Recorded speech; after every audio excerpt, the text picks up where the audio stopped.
How did Barack Obama make a lot of money after leaving office as president? What did he earn his capital from? Stay tuned for the latest on the rich man's life. Hello dear friends, Barack Obama left the White House 5 years ago. A lot has changed in his life since then. For example, together with his wife Michelle, he wrote several autobiographical books which became bestsellers in the United States and other countries around the world. The profits from their sales have brought the former president a couple millions of dollars, which they spend on luxury travel, luxury mansions, and luxury brands of clothing. In this video, we'll talk about the family who managed to turn their family name into a major brand. I'm actually surprised I have so much money, the 44th US President Barack Obama said in a 2018 speech at an annual lecture organized by the Nelson Mandela Foundation in South Africa. As Obama left the White House, his popularity rating was skyrocketing, and with his family's fortune. While at the beginning of his presidency in 2008,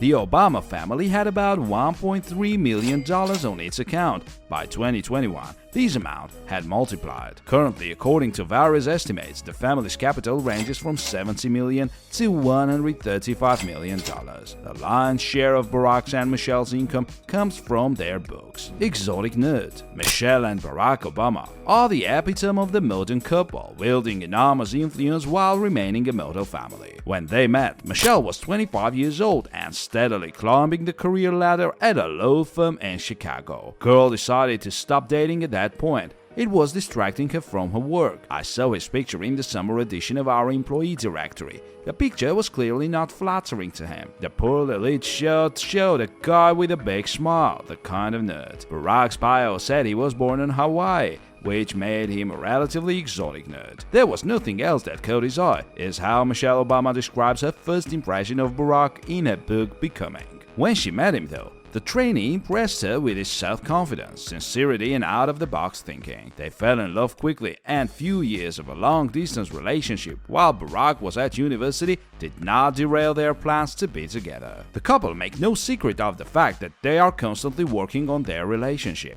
However, this only adds to Michelle and Barack's points in the public eye. They seem like ordinary spouses with human problems. Having successfully survived 8 years as president, not only have the couple not disappeared from the public eye, they have managed to turn their family name into an expensive brand. I prefer not to talk about it over dinner. In November 2020, the first part of Barack Obama's autobiography, A Promised Land, was released. More than 1,700,000 copies were bought in the first week of sales. Bill Clinton's and George W. Bush's memoirs sold a combined total of about the same in the first week. This isn't Obama's first creative success. His previous books, The Audacity of Hope, Of Thee I Sing, A Letter to My Daughter, Dreams for My Father, earned the former White House master more than $15 million. Michelle's talent as a book author was hard to match for Barack's predecessors. Sales of her autobiography, Becoming, have exceeded 10 million copies since its release in 2018. The book became the fastest-selling of that year, and Michelle's work was among the most popular in history. A deal with Penguin Random House to sell the rights of the couple's memoirs brought the Obama couple around $60 million for each book. However, Michelle didn't stop there, managing to monetize the frenzied success of her publication. The promotional tour in support of the biography included more than 30 cities, including European capitals. Michelle has been interviewed by Oprah Winfrey, Sarah Jessica Parker, Reese Witherspoon, and other famous women. At a book launch at Brooklyn's Barclays Center, tickets to the event cost upwards of $3,000 a piece, and 25 different kinds of merchandise, like candles for $35 a piece and $20 cups, made available for admirers of the former First Lady's work. The Obamas always donate 10% of their profits to charity. Barack and I have always believed in the power of storytelling, is how Michelle Obama commented on the couple's signing with Netflix in 2018. The deal was worth around $50 million. In addition, the production company Higher Ground Productions, founded by the former presidential couple, will be involved in the production of TV series, feature films, and documentaries. Among them is the documentary Becoming, based in part on Michelle Obama's memoirs, which was released on Netflix in May 2020. However, despite the resounding success of Becoming, there is no doubt that sales of Barack Obama's autobiography will break all records. I prefer not to talk about it over dinner, Barack Obama joked on Jimmy Kimmel Live. noting that sales of these books are slightly higher than his wife's. However, according to the former American leader, his wife is not upset about it. She joked that she could buy herself a new pair of shoes with the money from the sale of his memoirs, following in Clinton's footsteps. At the end of his presidency, Obama, like other former American leaders, gets $200,000 a year. This money does not compare with royalties that Barack and Michelle earned from the sale of books. In addition, Obama has mastered another popular source of income among the former presidents,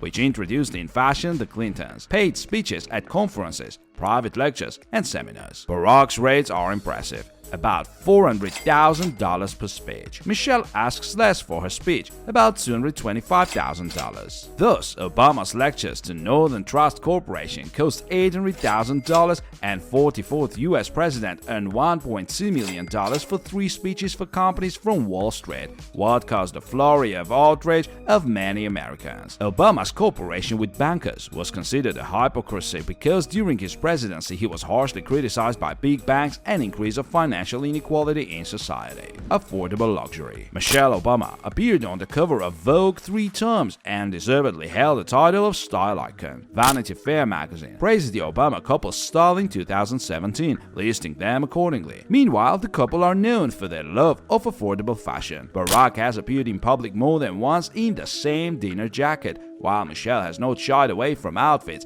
that the average middle-class American can afford. However, their high status and impressive fortune allow them to indulge in luxurious wardrobe items and accessories. Barack, for example, like other rulers, has a Rolex Cellini wristwatch in his arsenal, costing around $15,000. In his everyday life, however, the former president wears quite an affordable fitness watch for $150. Michelle Obama's exclusive Versace evening gown, created especially for the White House dinner party, cost $12,000. The former First Lady's wardrobe also includes Christian Siriano dresses for $1,000, jacket and skirt from J. Mandel for $6,800, and Jimmy Choo shoes and trainers for $600. In addition, after leaving the White House with her family, Michelle can afford a more extravagant style. At a book launch, she appeared in sparkly Balenciaga booties for $3,900. They're just really cute. I thought those are nice boots, Obama explained the purchase. Next door to the Trumps. After the comfort and luxury of the White House, the Obama family decided not to change their established habits. In addition, at that time, the couple's youngest daughter was still in school in Washington, D.C., which was an extra reason to settle in the capital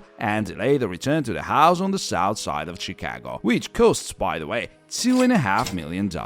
Michelle and Barack's new choice was a mansion which they previously rented in Kalorama, one of the most fashionable historical districts of Washington. The Tudor-style home, with nearly 800 square meters, 8 bedrooms and 9 bathrooms, cost the Obamas about $8,100,000. The mansion is the second most expensive in the neighborhood. Only the home of Amazon owner Jeff Bezos, $23 million, is more expensive. The Obamas' neighbors include Ivanka Trump and husband Jared Kushner, as well as foreign ambassadors whose residences are located in the same area. Barack has also taken care of a vacation home to replace the presidential country villa at Camp David. Once again, the Obama couple chose a familiar location, Martha's Vineyard Island off Cape Cod, Massachusetts, where Michelle and Barack had previously rented a vacation home. Jacqueline Kennedy, Bill Gates, and Oprah Winfrey have at various times owned property on the island. The 650 square meter, 7-bedroom, 8-bathroom retreat overlooking the lake and about 30 acres sold to the Obama family for $11,750,000. You can't taste all the food. You can't travel everywhere. One of the main hobbies of the Obama family remains travel. And if earlier flights to exotic islands or European cities had to be combined with working meetings and diplomatic negotiations,